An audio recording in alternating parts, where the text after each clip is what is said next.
Здравствуйте, дорогие друзья! Я рада вас приветствовать на моем канале. Сегодня в данном видео я делаю один из самых вкусных клубничных тортов. Торт Виктория. Торт буду готовить с бисквитом королевы Виктории. Также буду готовить очень вкусный муссовый слой, в котором я не буду использовать ни сливок, ни дорогостоящих сливочных и творожных сыров. Все будет очень просто и в то же время необыкновенно вкусно. Торт, который получается сразу и у всех, и съедается молниеносно. Торт буду делать большой, 26 сантиметров в диаметре. Сначала приготовим бисквит. Итак, для бисквита мне понадобится 150 грамм размягченного сливочного масла.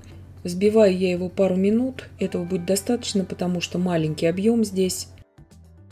Добавляю туда также 150 грамм сахара, включая пакетик уже ванильного сахара 8 грамм. Здесь я взбиваю еще буквально минуту, и уже когда объединился сахар с маслом, долго ничего я не вымешиваю, я начинаю вводить яйца. Добавляю сейчас туда также 3 яйца комнатной температуры. Яйца, каждое яйцо добавляю, прорабатываю миксером. Прорабатываю где-то по полминуты, недолго, потому что масса маленькая, они прорабатываются очень быстро. Яйца здесь весом примерно по 50 грамм без скорлупы. Бисквит королевы Виктории готовится очень просто. Берется вес яйца 50 грамм, средний вес без скорлупы. И также берется других продуктов, также по 50 грамм масла, сахара и 50 грамм сухих ингредиентов. В данном случае будет мука и кукурузный крахмал. Итак, здесь у меня 135 грамм муки и 15 грамм кукурузного крахмала. И также я туда добавляю 1 чайную ложку разрыхлителя без горки.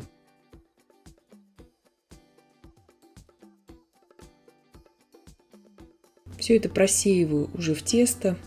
Просто перемешиваю. Ничего я здесь лопаткой не вымешиваю. Тесто получается очень просто и необыкновенно вкусное. Благодаря тому, что добавляем кукурузный крахмал, дольше сохраняет влагу и не требует пропитки.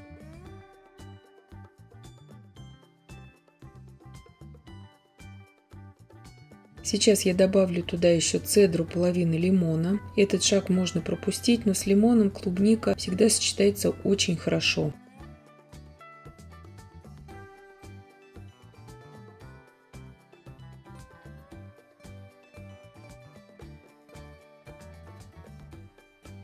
Лимон у меня здесь крупный, поэтому я использую здесь цедру половины лимона.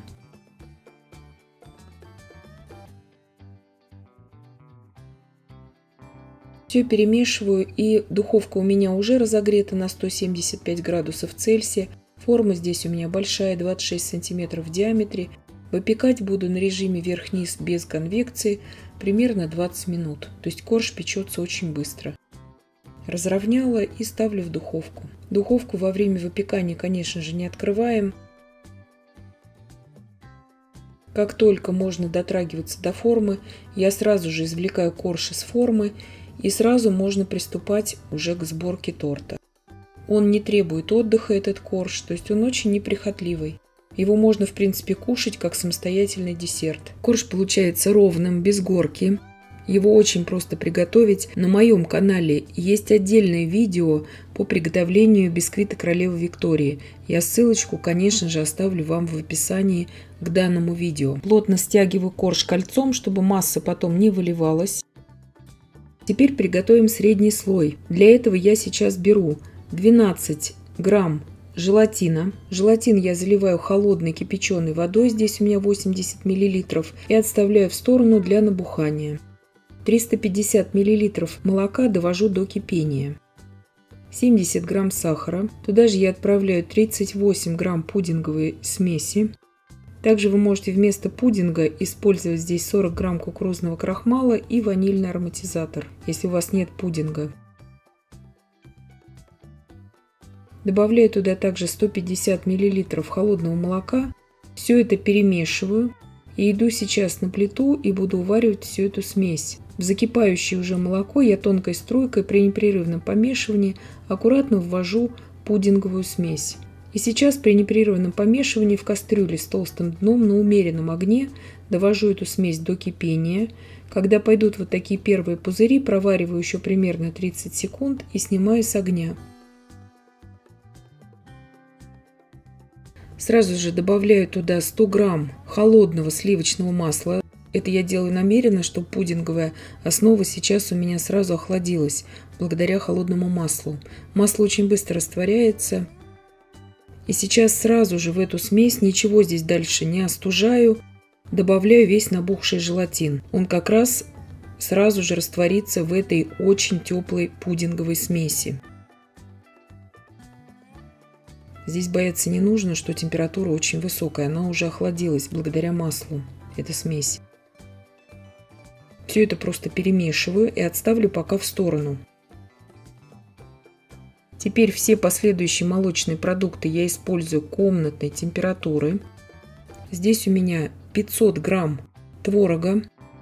Добавляю туда также 200 грамм сметаны, жирной сметаны, 30% жирности, творог 9%.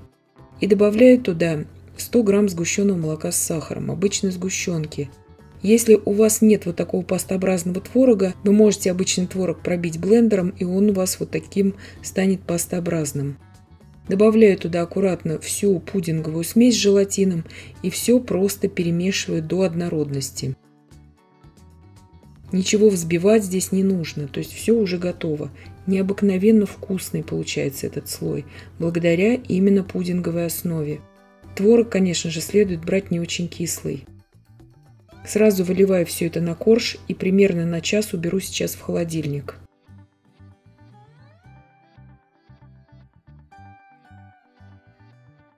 Желейный слой приготовлю сейчас. 80 грамм сахара, 25 грамм сухого желейного порошка. Заливаю его по инструкции кипятком. 400 миллилитров кипятка здесь у меня. Растворяю и отставлю пока в сторону, чтобы смесь эта остыла до комнатной температуры. Естественно, производители желе в каждой стране разные, поэтому ориентируйтесь на указания на упаковке именно от вашего производителя, как приготовить желе.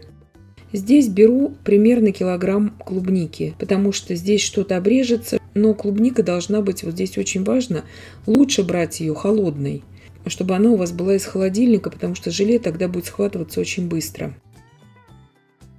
Торт у меня уже охладился, и вот этот верхний слой, он застыл. То есть вам нужно ориентироваться по своему холодильнику, чтобы верхний слой уже был достаточно таким застывшим, чтобы клубника не проваливалась. Клубнику здесь я беру разных размеров.